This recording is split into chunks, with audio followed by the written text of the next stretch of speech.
구약의 인물인 느헤미야에 대해서 우리가 말씀을 좀 나누고, 이 느헤미야를 통해서 우리에게 주시는 메시지가 무엇인지 좀 살펴보려고 합니다. 느헤미야는 페르시아 제국, 그러니까 바벨론을 무너뜨린 페르시아 제국입니다. 헬라 제국이 들어서기 전 있었던 그 제국, 페르시아 제국, 주전한 5세기경 되는데요. 바로 그 시절에 지금의 중동 지역 전체, 그리고 지중해 서쪽까지 아주 광활한 영토를 통치하고 있었던 그런 패권국이었습니다. 바로 그런 페르시아 제국의 왕실의 직분을 얻고 있었던, 관직을 얻고 있었던 유대 사람이 바로 이 느헤미야입니다. 당시 이 페르시아 왕은 아닥사스다 왕이라고 오늘 소개하고 있고요. 느헤미야는 이제 그처럼 거대한 그 페르시아 제국이죠. 그 제국의 왕실의 관직을 맡고 있었던 그런 사람으로, 특별히 왕에게 매우 총애를 얻은 사람입니다. 그 왕의 술을 맡은 그런 관원으로 소개가 되고 있죠. 그런데 이 왕과, 아닥사스다 왕과 느헤미야 이 사이가 얼마나 참 가까웠는지 우리가 오늘 본문을 통해서도 좀 우리가 알 수가 있습니다. 엿볼 수가 있어요. 이 아닥사스다 왕이 한참 이제 그 신하, 뭐 한참 내려다봐야 될 그런 신하잖아요. 뭐 사실은 그 뭐 얼굴이 뭐 얼굴에 뭐가 묻었는지 뭐 그 무슨 관심이 있겠습니까? 그런데 그 느헤미야가 수심이 깊은 것을 이 아닥사스다 왕이 알아차리지 않습니까? 뭐 그 정도로, 아니 세상에 이때 당시에 황제, 제국을 다스리는 왕이 자기 술 맡은 관원 뭐 수심이 있는가, 뭐 얼굴이 어떤가, 뭐 그런 거 보게 생겼습니까? 그런데 느헤미야의 얼굴에 수심이 가득한 것을 아닥사스다 왕이 느낄 정도였다면 이 둘 사이의 관계가 참 얼마나 가까웠는지, 얼마나 이 느헤미야가 왕의 신임을 받는 그런 신하였는지 그렇게 우리가 엿볼 수가 있는 것이죠. 그런 이제 느헤미야에게 그 제국의 정치 무대에서 탄탄대로가 열렸다라고 우리는 짐작할 수가 있는 거죠. 왕과 그렇게 가까운 왕의 측근이었단 말이죠.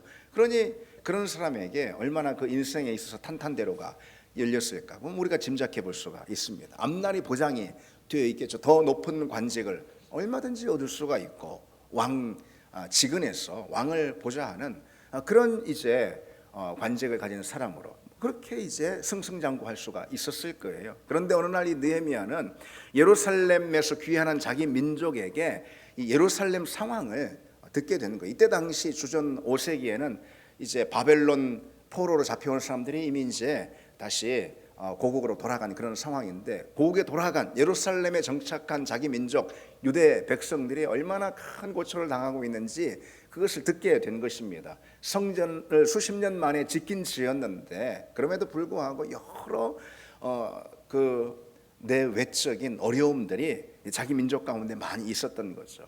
그 참담한 소식을 들은 느헤미야가요, 한동안 마음이 아파가지고 오로지 예루살렘 생각뿐입니다. 그게 이제 1장과 2장 쭉 그 내용 기록되어 있죠. 그리고 이제 하늘을 향해서 하나님 앞에 무릎을 꿇고 기도합니다. 그리고 결단을 합니다. 자기 관직, 그 보장된 그 인생을 버리고 예루살렘, 그 완전히 황폐한 땅, 그 예루살렘으로 가기로 그렇게 기도하고 결심을 하죠. 그리고 아닥사스다 왕, 자기가 모시고 섬기고 있는 그 왕에게 자기 마음을 이야기합니다. 그래서 자신을 유대 총독으로 보내달라. 뭐 총독하니까 여러분 뭐 대단한 그런 직위로 생각할 수 있을지 모르지만 그렇지 않은 거죠. 왕 직은에서 왕의 측근으로 왕을 보좌하는 그런 이제 높은 관직에 있는 것이 느헤미야에게는 그 인생이 보장된 길 아니겠어요? 그런데 완전히 황폐하고 참 참담한 소식이 들리는 그 자기 고국 예루살렘으로 돌아가는 것, 거기에 뭐 총리라는 뭐 관직을 얻고 돌아간들, 거기서 여러분 이 느헤미야가 기대할 수 있는 것이 무엇이 있겠냐는 거죠. 어쨌든 보내달라 그렇게 간청을 합니다. 왕은 마지못해 그렇게 느헤미야를 보내주죠. 그리고 예루살렘으로 향하고, 이후 이제 내용을 보면은 느헤미야가 12년 동안 그 예루살렘에 갔어요. 그 신앙 부흥 운동을 일으키고, 그리고 성벽 중수를 또 마치고, 그런 이제 자기 나라, 자기 민족 이스라엘 공동체를 위한 헌신의 일들을 느헤미야가 하는 것을 볼 수가 있습니다. 그처럼 이 느헤미야는 짧게 소개를 드렸지만은 자신을 위한 그런 삶을 살지 않았어요. 예. 자기 신앙 하나 그냥 간수하는 것으로 그렇게 만족하지 않았어요. 눈을 들어서 나라와 민족, 고통당하는 자기 백성들을 봤다라는 거죠. 느헤미야는 자기 자신이라는 그런 담장 안에 갇힌 그런 신앙이 아니었다라는 거예요. 느헤미야는 신앙의 그 시선을 들어서 더 넓은 시야를 가지고 하나님의 말씀을 순종하는 길이 무엇인지, 또 그렇게 함으로써 자기 자신뿐 아니라 자기 나라 자기 민족을 위한 그런 신앙의 걸음이 무엇인지 그것을 기도하고 결단한 그런 사람이었다는 거죠. 느헤미야의 이런 신앙이 우리에게 주는 중요한 메시지가 있습니다. 오늘은 이제 그 점을 중심으로 좀 살펴보려고 합니다. 여러분, 나 신앙생활 하나만 잘 되는 거, 내가 예수 잘 믿고 나와 내 가정 내 자식들이 그저 구원받고 그리고 예수 안에서 믿음 안에서 복받고, 여러분 그것은 바른 기독교 신앙이 아닙니다. 여러분 생각해 보세요. 배가 지금 침몰하고 있는데 자기가 얻은 그 1등실 격실에 들어가 가지고선 거기 있는다고 뭐 나는 안전하지 그렇게 생각할 수가 있겠습니까? 아니, 배 전체가 지금 침몰하고 있는데 나와 가지고선 갑판에서 구조 활동을 벌이고 그리고 또 자기도 살 길을 찾고 뭐 그래야 되는 거 아니겠어요? 그냥 자기 격실에 들어가 가지고선 그냥 나 살겠거니 하고 있으면 배 전체가 침몰하는데 그게 되겠냐는 것이죠. 우리 신앙도 역시 그렇다라는 것입니다. 교회가 신앙이 그저 신앙 안에만, 내 개인 신앙과 그 교회 안에만 갇혀 있으면은 교회 또는 내 신앙이 놓여 있는 정치, 경제, 사회, 문화, 교육, 언론 뭐 등등 그런 토양이 있지 않습니까? 국가라는 그런 토양 더 넓게 봤어요. 느헤미야가 자기 나라와 민족을 향해서 시선을 들지 않습니까? 느헤미야는 신앙이 좋은 사람이고 하나님을 향해서 기도하는 사람이고, 아니 거기 자기 인생이 다 탄탄대로니까 거기서 신앙생활 잘하고 거기서 기도하면 됐던 거예요. 그러면 자기 구원은 이미 확보된 거예요. 그런데 뭐 이렇게 어렵게 저 예루살렘까지 황폐한 그 땅까지 갑니까? 시선을 들어서 자기 민족과 자기 나라를 바라보게 된 거 아니에요. 그럴 때 하나님이 그의 심령해 주시는 불쌍히 여기는 그런 긍휼의 마음이 일어난 것이고 그가 그 나라 민족을 향해서 나아가지 않습니까? 그것이 바로 느헤미야에게 주신 하나님의 또 사명이기도 했던 것이죠. 이제 우리 역시 마찬가지죠. 그저 교회 안에 내 개인 신앙의 이 틀, 그 담장 안에만 있으면은 내 개인 신앙, 내 자신, 내 인생 또는 넓혀서 교회라는 것이 놓여 있는 온 전 국가적인 그런 토양이 있지 않습니까?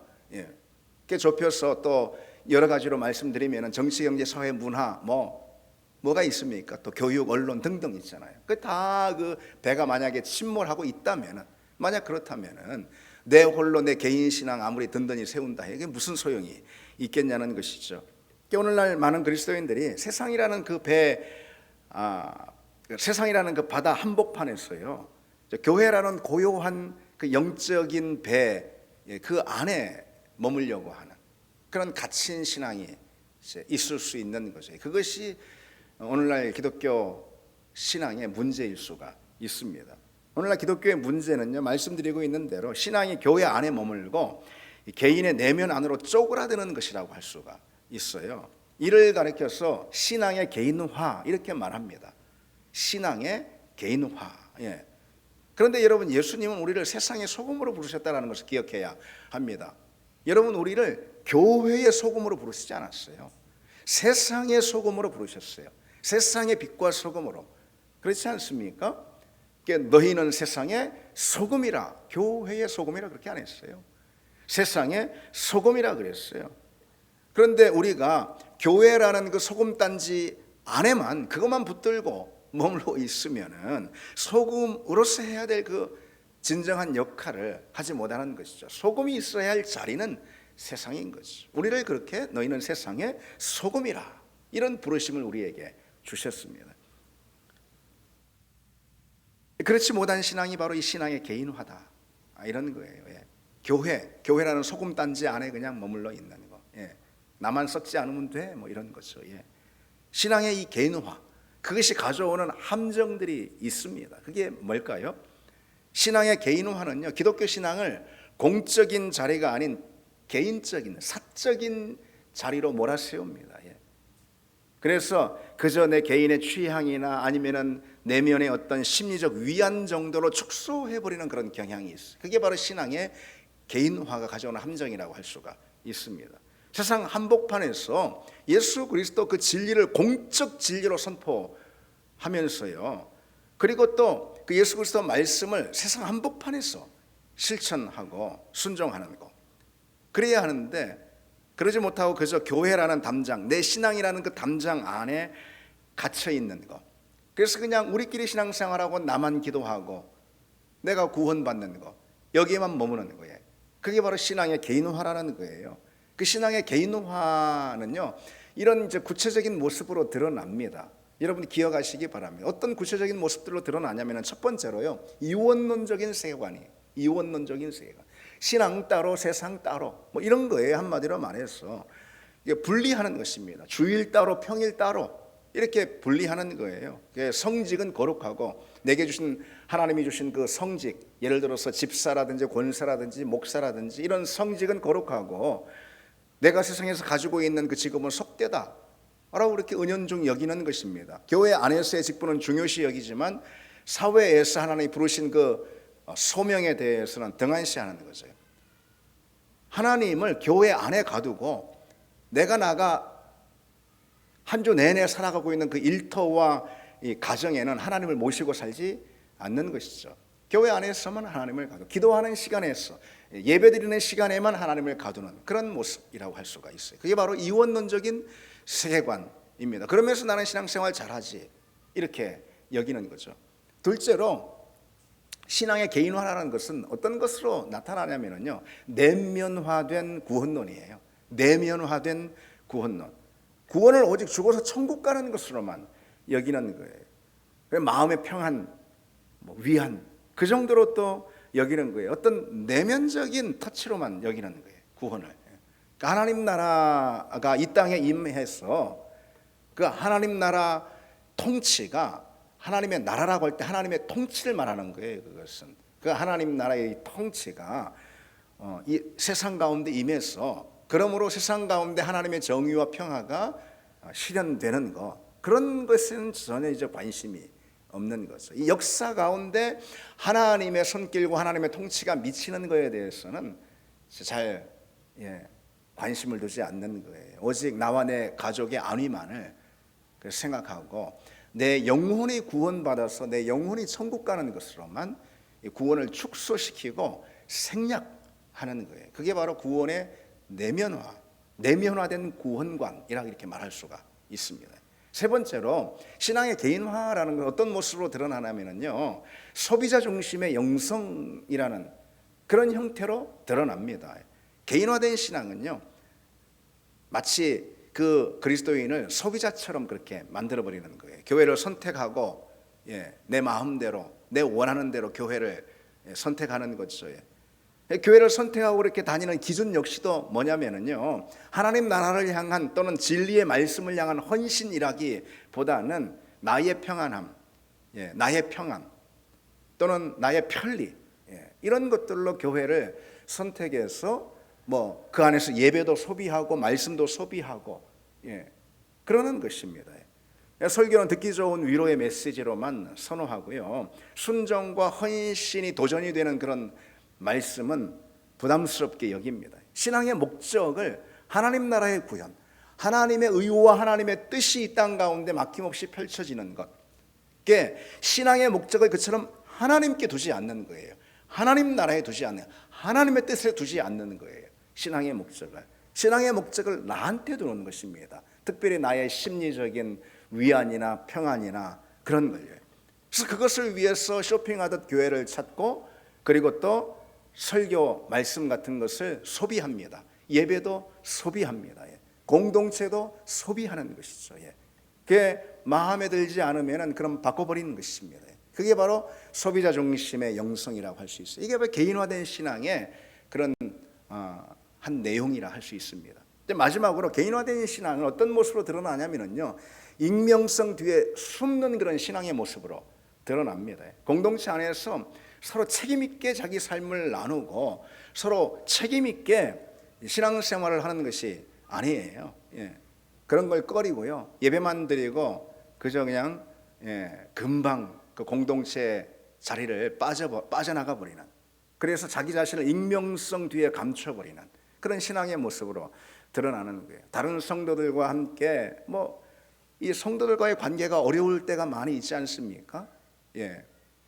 그래서 서로 그 안에서 부비면서 그 관계 안에서 내 자신이, 내 자아가 깎이고 다듬어지는 그런 성화의 과정이 우리 신앙의 자리에서 요청이 되는데, 그걸 회피해버리는 것입니다. 자기 자신을 익명성 뒤에 감추고 항상 그 공동체의 책임 있는 자리에서 빠져나가 버리는 거예요. 그 모든 것 있잖아요. 이원화된 그런 사고, 아니면은 내면화된 구원관, 또는 소비자 중심의 영성, 그리고 익명성 뒤에 숨는 그런 신앙, 이런 게 바로 개인 신앙의 개인화된 모습이라고 할 수가 있습니다. 개인화된 신앙의 문제다, 이렇게 말할 수가 있는 거죠. 그래서 모든 것을 다 자기 개인, 나한테 맞추는 거예요. 오늘 예배가 은혜로웠냐, 오늘 설교가 날 만족시켰냐, 오늘 찬양이 내게 감동을 줬느냐, 나라는 그런 담장 안에 갇히는 거예요. 하나님을 생각하지 않고 그 시야를 더 펼쳐서 하나님의 목적을 바라보지 않는 것이죠. 하나님의 시선은 세상을 향해서 있는 거 아니에요? 너희는 세상의 소금이라 그랬기 때문에. 근데 우리는 그런 시선을 거두어들이고 오직 자기 자신에게로만 향하는 거예요. 개인화된 신앙입니다. 그처럼 이 개인화된 신앙이 낳는 그 불가피한 현실들이 있어요. 우리 그리스도인들이 살아가는 현실들이 있습니다. 개인화된 신앙이 낳는 어떤 게 있을까요? 첫째로는요, 믿음을 실천해야 될 세상에서 위선적인 그런 신앙인이 되는 거예요. 그 위선적인 신앙은 우리 신앙을 필연 무기력하게 만들고 마는 거예요. 그러니까 이를테면 이런 거예요. 예를 들면 독실한 기독교 그 기업가가 부당하게 노동자들을 착취하는 것입니다. 누가 봐도 독실한 성도인데, 그런데 기업가로서 하지 말아야 될, 세상적으로 봐서도 부당한 그런 일들로 노동자들을 착취하는 거예요. 또 그런가 하면은 반대도 있을 수 있죠. 교회에서는 헌신적인 성도인데요, 직장에서는 노골적인 근태를 하고요, 심지어 협력업체와 부당한 그런 커넥션을 가지고 자기 개인적인 이득을 취하는 그런 경우도 있을 수 있지 않습니까? 그런가 하면 기도 많이 한다라고 소문난 정치인인데 부정부패에 연루되기도 하고요. 어떻습니까, 여러분? 그런 것은 이제 뉴스거리도 되지 않습니까? 어쨌든 신앙은 신앙이고 현실은 현실이지, 그런 태도를 갖는 거예요. 그런 논리가 지배하기 때문에 그런 위선적인 일들이 일어나고, 그리스도인이 그런 위선적인 삶의 형태를 가지면 세상에서 무기력하게 되는, 아무 힘이, 아무 영향력이 없는 것이죠. 근데 그런 위선적인 태도는 무엇을 통해서 무엇을 통해서 나오는 것이냐? 개인화된 신앙에서 나오는 거예요. 우리 신앙이 하나님 나라를 향하고 하나님의 의를 구하고 하나님이 펼치시는 정의와 평화를 쫓아야 되는데요. 그리고 그것을 우리 신앙의 중심된 목적으로 삼아야 되는데, 그냥 내 안으로만 내 시선이 이렇게 들어오니까, 집중이 되니까 사실 세상에서는 그런 위선적인 모습으로 드러나는 경우가 허다한 것이죠. 두 번째로 개인화되는 신앙이 낳는 현실이 어떤 거냐? 사회적 불의에 그저 침묵해버립니다. 이게 무슨 신앙생활과 무슨 관계가 있어? 그러면서요. 그냥 나는 교회 가가지고 열심히 기도하고 또 열심히 교회 다니면 되지. 사회적 불의에 침묵해버리는 거예요. 대표적인 역사적 경고가 있잖아요, 여러분. 히틀러가 등장했을 때 당시 독일 교회, 엄청나게 크게 부흥한 독일 교회였어요. 그때 당시에 독일 교회는 정치는 국가의 일이고 교회는 영혼만 돌본다라는 그런 논리를 가졌습니다. 그래서 침묵하고 동조한 거예요. 명백히 하나님의 말씀과 진리에 어긋나 버리는 그런 정치 지도자가 바로 히틀러 아니었어요? 그럼에도 불구하고 그냥 침묵하거나 대다수 교회가 동조한 거예요. 근데 뭐 여러분들 뭐 그러나 아시듯이 보네퍼라는 이름은 들어보셨잖아요. 디트리 보네퍼 목사는 그러한 독일 교회에 대해서 문제를 제기하고 비판을 했던 거죠. 사회적 불의에 침묵하는 그런 독일 교회에 대해서 신앙이 개인의 내면으로 도피할 때 있잖아요. 그럴 때 세상은 어둠의 권세가 장악하는 거예요. 우리가 세상의 빛과 소금이 돼야지. 그렇죠. 뭐 무력할 수가 있습니다. 미미할 수가 있습니다. 그러나 우리 한 사람 한 사람 한 사람 한 사람이 다 세상을 향해서 주님이 주신 진리의 빛을 비춰야지. 그래야 세상 가운데 어둠의 권세가 장악하지 못하는 것인데 그리스도인들이 눈을 감아버리고 빛을 비추지 못하니까, 그리고 개인화된 신앙으로 도피해버리니까, 그러니 우리 신앙이 놓여있는 토양과 터전인 세상은 뭐가 지배하고 맙니까? 어둠의 권세가 지배를 하는 것이죠. 성도는 여러분 말씀의 진리, 다른 게 아니에요. 어떤 다른 것이 판단 기준이 아니죠. 말씀의 진리, 성경의 정신, 기독교 세계관이라고 이렇게 말할 수 있는 것, 그것이 판단의 근거이고 기준인 거예요. 뭐 내가 내 생각으로, 내 감정으로, 내가 알고 있는, 내가 주장하는 것으로 판단하고 규정하는 게 아니에요. 성경의 정신과 성경의 말씀, 기독교 세계관이죠. 그것으로다가 세상을 진단할 수 있어야 하는 거죠. 그렇지 않습니까? 그리고 무엇이 옳은지 무엇이 그른지 분별할 수가 있어야 하는 것이죠. 세상 사람들하고 다를 수 있는 거예요. 세상 사람들은 그것이 아무리 옳다고 하지만 우리는 하나님의 말씀에 근거해서 그것이 틀리면 틀리다고 말할 수가 있어야 하는 것이죠. 적어도 그렇게 할 수가 그렇게 해야 하는 것이죠. 그러기 위해서는 우리는 성경의 진리와 또 말씀으로 무장해야 하는 게 일단 우선적이지 않겠습니까? 자, 세 번째로 개인화된 신앙이 우리 삶의 자리에 어떤 현실로 드러나느냐, 말씀드렸듯이 세상에서 위선적인 태도를 갖게 된다라는, 그래서 무기력해진다라는 거, 그리고 또 하나는 사회적 불의에 침묵한다라는 거, 그리고 또 하나는 뭐냐면은요, 세상의 문제에 일단 무관심해버리는 거예요. 세상의 문제는 무관심해요. 그건 신앙으로 접근할 수 있는 그런 영역이 아니라고 생각을 해버리는 거예요. 그래서 오늘날 교회 강단에서 뭐 사실 저를 비롯했어요. 강단뿐 아니라 모든 또 그리스도인들을 보면은 그런 문제들이 참 많이, 특히 한국 교회는 더더욱 그런 경우가 많습니다. 우리는 항상 여기서 우리 내면의 터치를 바라고 우리의 평안과 위안을 얻고, 그래서 왜 예수 믿느냐고 질문하는 그런 설문이에요.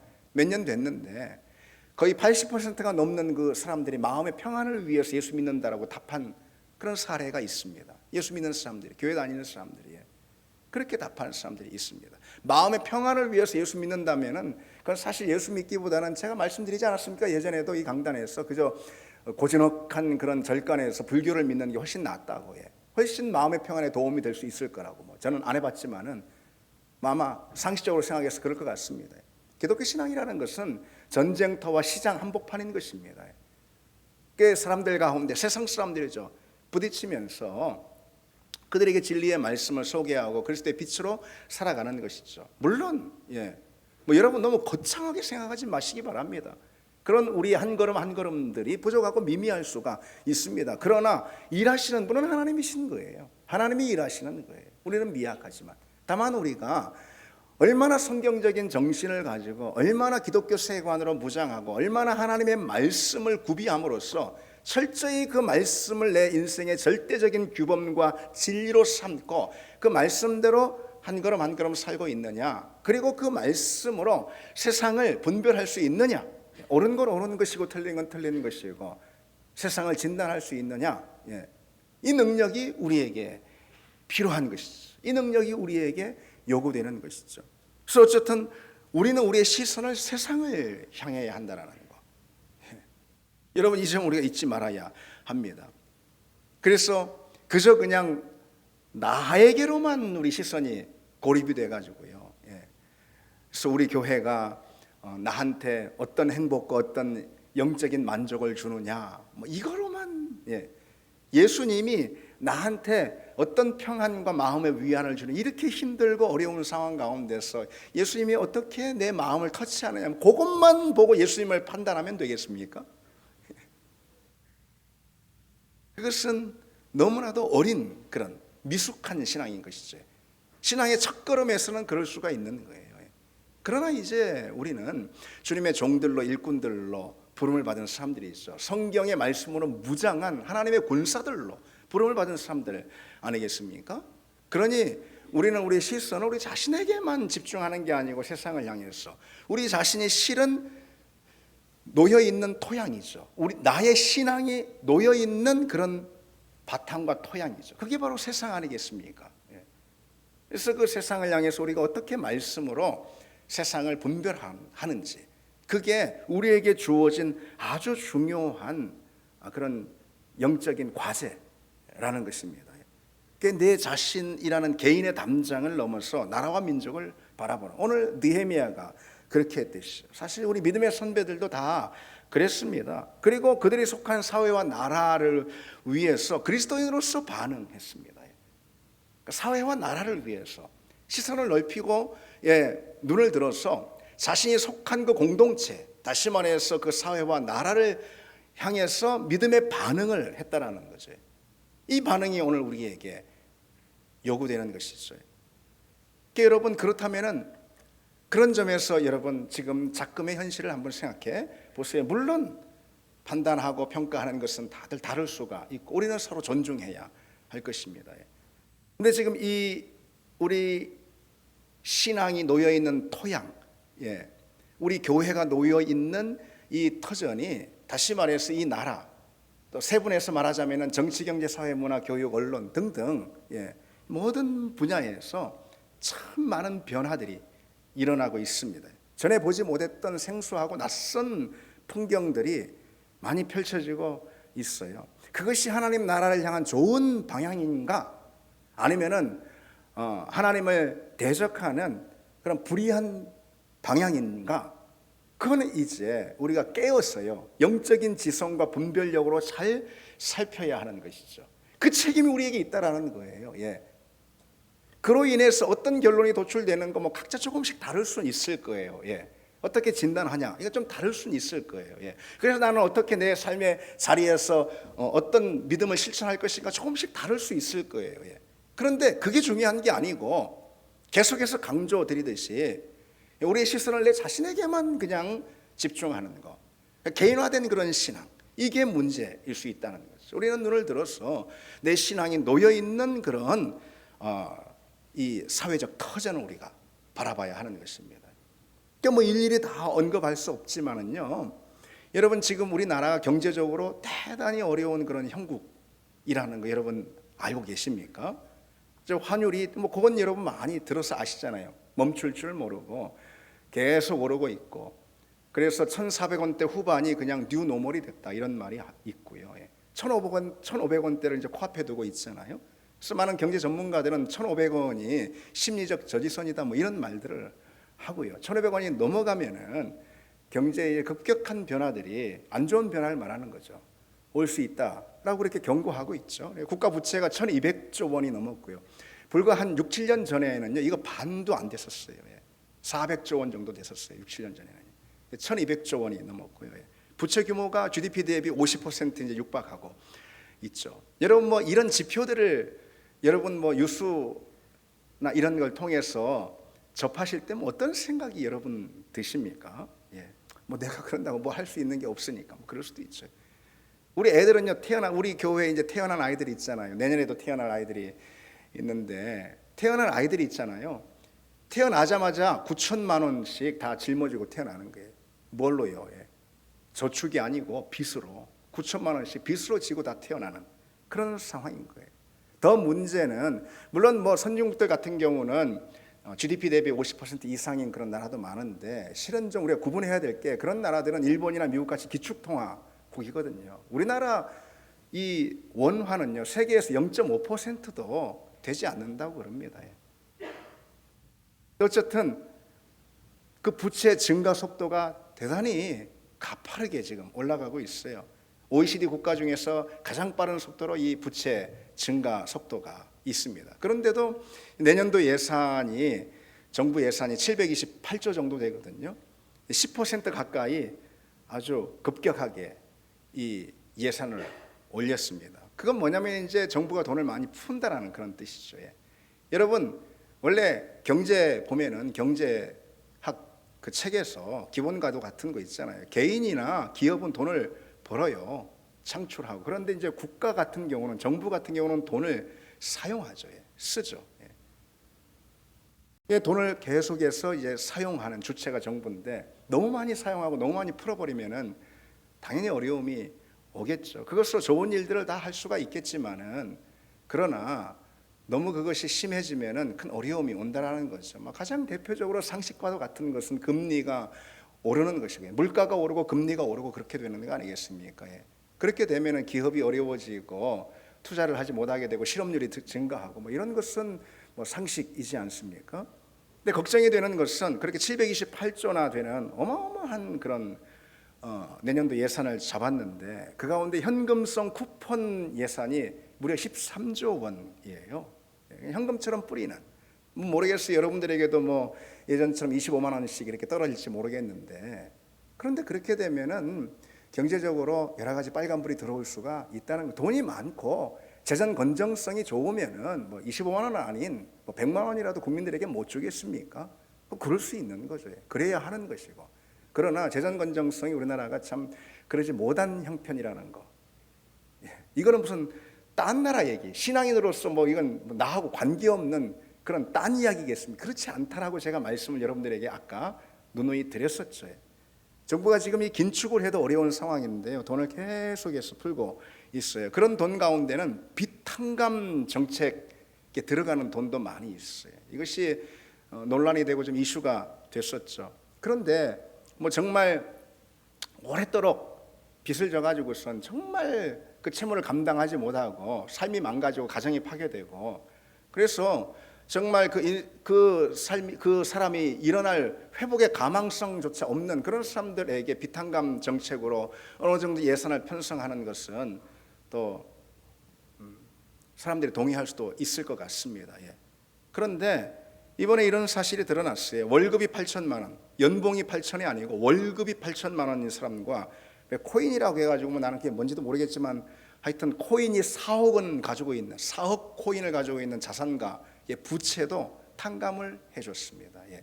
거의 90% 이상 탕감해주거나 전액을 탕감해주거나 이런 것들이 행정적인 차질으로 빚어진 건지는 참 모르겠지만은 이래도 되는지 의문이 되는. 예. 그 와중에 한국은행 역시요, 벌써 몇 년 전부터 양적 완화라는 정책을 펼친 거 여러분 혹시 예의주시하며 보셨습니까? 대다수 잘 모를 수가 있을 겁니다. 양적 완화라는 것은 한마디로 돈을 계속 푸는 거예요. 한국은행이 돈을 계속 찍어내는 것을 말하는 거예요. 예, 그게 양적 완화인데 사실 기축통화국이나 그렇게 돈을 필요 이상으로 찍는 경우가 있을 수 있거든요. 그런데 우리나라 같은 경우는 이렇게 중앙은행이 양적 완화 정책을 편다라는 것은 사실 상상하기 어려운 것이죠. 그런데 양적 완화를 통해서 돈을 굉장히 많이 풀었던 거예요. 예. 그런 게 있더라고요. 들어보니까 전문가들에게 한국은행이 1조 원을 그 양적 완화 통화량으로 증가시키면은요, 그것이 14배, 통화 승수라는, 통화 팽창이라는 그런 경제 원리에 의해서 14배나 커진다라는 거예요. 예. 그래서 1조를 풀면은 14조 원이 시중에 풀리게 되는 거죠. 그러면은 당연히 그것이 물가를 끌어올릴 것이고 부동산가든 어떤 것이든 말이죠. 예. 그러면은 결국 그게 금리로 이어지게 되겠죠. 근데 우리나라는 금리를 올리질 못해요. 한국은행이 기준금리를 올리지 못해요. 우리나라 기준금리가 2.5%거든요. 예. 근데 미국하고 역전이 됐어요. 예.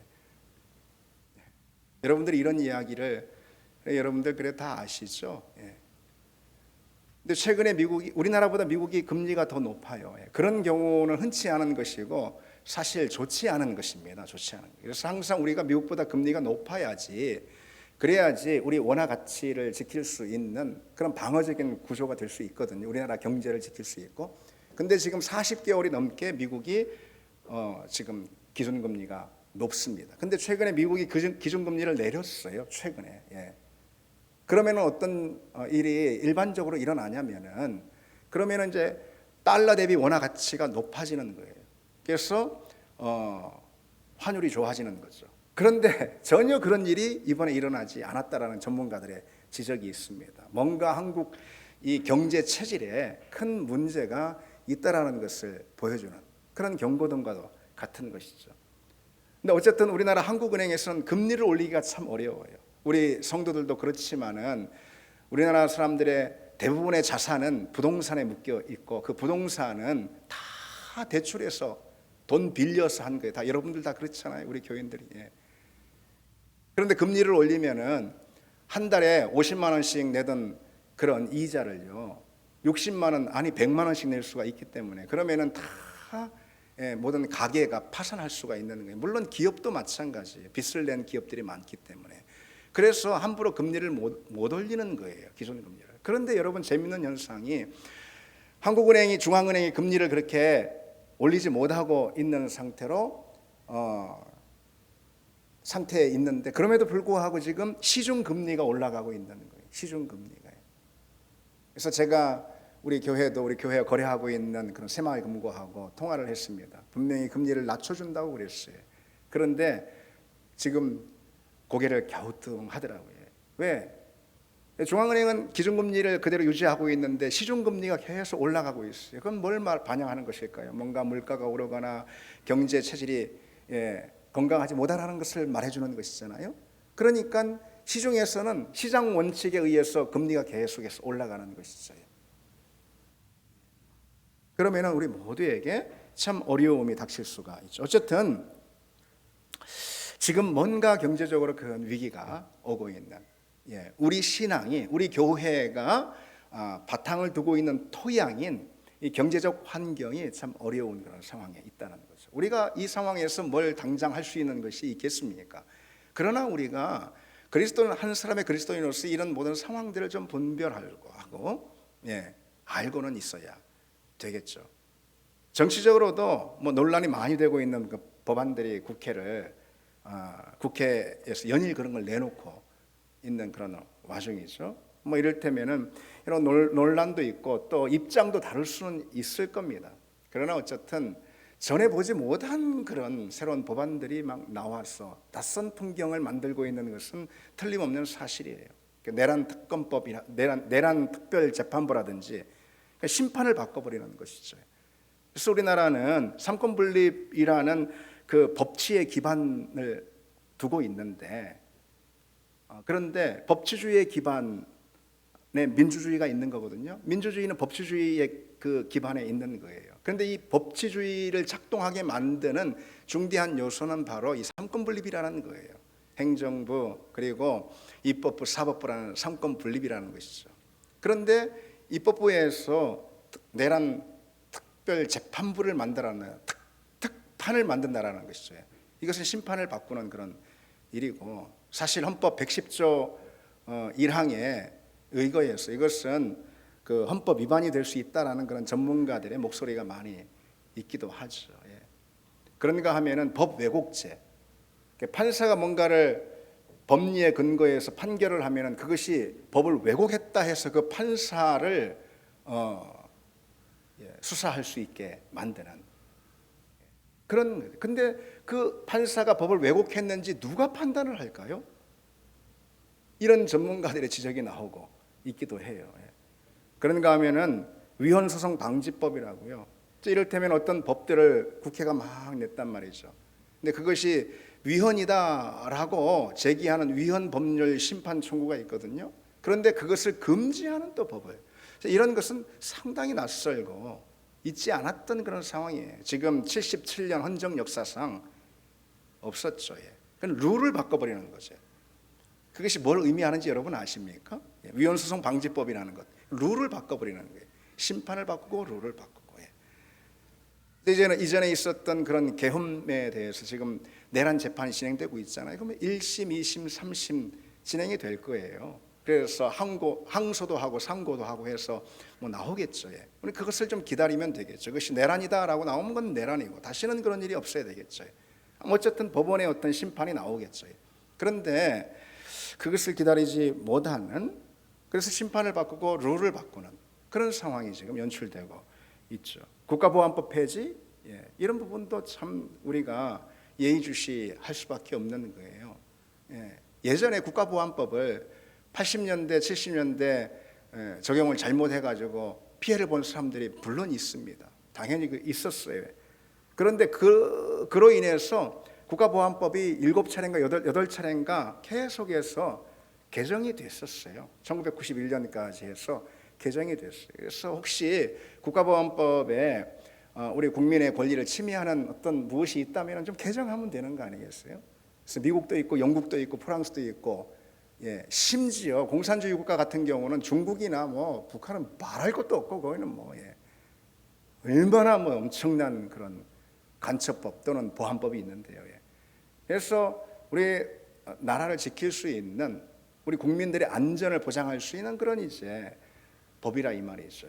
여러분들이 뭐 국가보안법으로 문제가 되겠습니까? 우리 국민 99.9%는 국가보안법에 의해서 뭔가 권리를 침해당하고 문제를 당하는 그런 경우는 없으리라 그런 생각이 됩니다. 또 어쨌든 그 법이 문제가 있으면 좀 고치면 되는 거죠. 폐지가 아니고. 또 이른바 중국 모욕죄에 관한 그런 법안도 또 논란이 됐어요. 예. 그 발의한 의원은 반중 시위를 콕 집어서 언급하면서 혐오 표현 금지를 주장하면서 이른바 중국 모욕죄 이 법안을 올렸단 말이죠. 이거는 신고도 없이 그냥 형사 처벌할 수 있는 그런 조항을 또 담고 있어요. 내가 누군가를 모욕했으면 모욕받은 그 사람이 반드시 신고를 해야지. 신고죄예요. 이것은 모욕죄는 신고죄예요. 그 해당 그 사람이 신고를 해야지 처벌을 하게 돼 있는데, 이 소위 말하는 중국 모욕죄는 그런 거 없어요. 그냥 형사처벌할 수가 있다라는 것이죠. 물론 여러분, 짱게 하면 되겠습니까? 지금 이 시대의 말이죠. 예. 그런데 여러분, 이건 다른 거예요. 절대 그런 표현을 우리가 해서는 안 되지만은 그런 표현을 했다고 감옥에 가두는 것은 좀 다른 문제라는 거예요. 그런데 그런 법을 발의한 사람들의 이력을 보면은 예전에 그렇게 소시적에 맨날 양키고홈이라고 했던 바로 그 사람들이 짱깨라는 말 한마디 하면은 중국 모욕죄로 처벌을 받을 수 있게 한다는 것이죠. 이것은 뭔가 참 맞지 않고 어울리지 않고 적절하지 않은 거죠. 여러 가지로 걱정이 되는 그런 상황이에요. 물론 그에 대한 판단은 우리 성도들도 좀 다 다를 수가 있고 충분히 그것을 존중합니다. 우리 신앙의 자리에서도 위험스러운 일들이 펼쳐지고 있는 거 아십니까? 얼마 전에 이전보다 훨씬 더 강력하고 센 차별금지법, 포괄적 차별금지법이 발의된 상태예요 지금. 예. 언제 통과될지 몰라요. 예. 그래서 뭐 조금만 특별히 여러 차별적 어떤 규정들이 있지만은 특별히 성적 지향에 대한 그런 차별적 발언 있잖아요. 그렇게 여겨지는 발언이죠. 그래서 대단히 징벌적인 손해배상을 하게 만들고, 그리고 이행강제금에 뭐 등등, 그 정말 무서운 법인 것이죠. 한편 그 차별금지법과 유사한 그런 효력을 갖는 법이 또 지금 말해주고 있어요. 그러니까 이를테면은 정보통신망법 개정안인데요. 이 법은 한마디로 인터넷상에서의 포괄적 차별금지법이라는 거죠. 그러면은 성경을 있는 그대로 진리 그대로 전하는 것이 불가능하게 될 수밖에 없어요. 여러분, 이것이 많은 그런 교회 지도자들이, 그리고 또 교회 안에 있는 법률가들이 말하고 있는 사실이에요. 사실 뭐 그거는 강단에서 설교하는 것과 무관하다라고 말하는 그런 사람들이 있는데 절대로 그렇지가 않아요. 교회 내에 있는 수많은 법률 전문가들과 교회 지도자들이 그렇게 한결같이 말하고 있단 말이죠. 이것은 입을 틀어 막는 것이죠. 여러 가지로 염려가 되는 그런 상황입니다. 오늘은 제가 좀 무거운 주제를 나눴어요. 그런데 여러분 상기하시기 바랍니다. 우리 신앙이 내 개인, 내 내면으로만 파고들고 집중하는 그런 신앙은 바른 기독교 신앙이 아니에요. 주님 말씀대로 우리는 세상의 소금이 되어야 한다는 것이죠. 내가 놓인, 내 신앙이 놓인 이 세상을 우리가 좀 분별하고 성경적인 것처럼 뭐 진영의 논리라든지 뭐 이런 것들이 아니고, 정치 이념이라든지 그런 것들이 아니고, 그런 것을 우리가 좀 벗어버리고, 완전히 벗어버리기가 쉽지 않을 수도 있어요. 마치 물고기가 물 안에 있는 것처럼. 그러나 여러분, 최대한 그런 부분들을 우리가 벗겨내고 성경이 우리에게 순전히 말씀하고 있는 그 말씀과 하나님의 그 진리, 성경의 정신이 무엇인가를 우리가 바라보고 그것을 통해서 세상을 진단하고 그것을 통해서 우리가 놓여 있는 정치, 경제, 사회, 문화, 교육, 언론 등등의 이 모든 상황들을 바라보고 또 분별할 줄 아는 것. 그것이 영적인 지성을 가진 온전한 그리스도인이고 그리고 세상의 소금과 빛의 역할을 할 수도 있다라는 것이죠. 여러분, 우리가 그 사실을 기억하기를 원합니다. 우리 믿음의 선배들은 그런 사람들이었어요. 그래서 먼저 우리가 뭘 해야 되느냐? 그래요. 뭐 그런 이야기는 다 들었어요. 그럼 우리가 뭘 해야 됩니까? 소극적인 그런 적용사항이 될 수 있을 거라고 여러분 생각할지 모르지만은 우리가 그래도 가장 우선적으로 해야 될 것은 기도입니다. 어떤 기도요? 나라와 민족을 위한 기도입니다. 이 사회를 위한 기도입니다. 그게 우리에게 중요합니다. 우리 어린 자녀들이 자랄 미래를 위한 기도입니다. 여러분, 제가 여러 차례 소개해드렸듯이 가나안 농군 학교의 그 김용기 장로님이라고 한국교회에서 정말 누구보다 정말 그 존경을 받는 그런 장로님이죠. 이 김용기 장로님은 기도의 사람이었습니다. 특별히 원주에 그 세우는 가나안 농군 학교의 작은 쪽방에 들어가서 오전에 2시간, 오후에 2시간 이렇게 4시간을 기도했다고 그래요. 근데 어떤 기도의 내용이냐, 이게 중요하죠. 나라와 민족을 위한 기도였어요. 그래서 그가 쪽방에서 오전에 2시간, 오후에 2시간 기도하고 쪽방 밖을 나와가지고선 저 먼 들판을 바라보면서 조국이여 안심하라 그랬다라는 거죠. 내가 기도했으니, 나라를 위해 기도했으니 조국이여 안심하라. 여러분, 우리가 가지고 있는 어떤 정치 이념이나 아니면 진영 논리를 가능하면은 그 벗겨내고 성경의 정신과 기독교 가치관을 가지고 이 세상을 분별하고 바라보고 진단하면서 그리고 그걸 가지고 기도의 자리로 나아가 나라와 민족을 위해서, 이 사회를 위해서, 우리 자녀들이 자랄 그런 미래를 위해서 먼저 우선은 기도부터 할 수 있는 그런 여러분이 다 되시기를 바랍니다. 우리 같이 찬양하시고 기도합시다.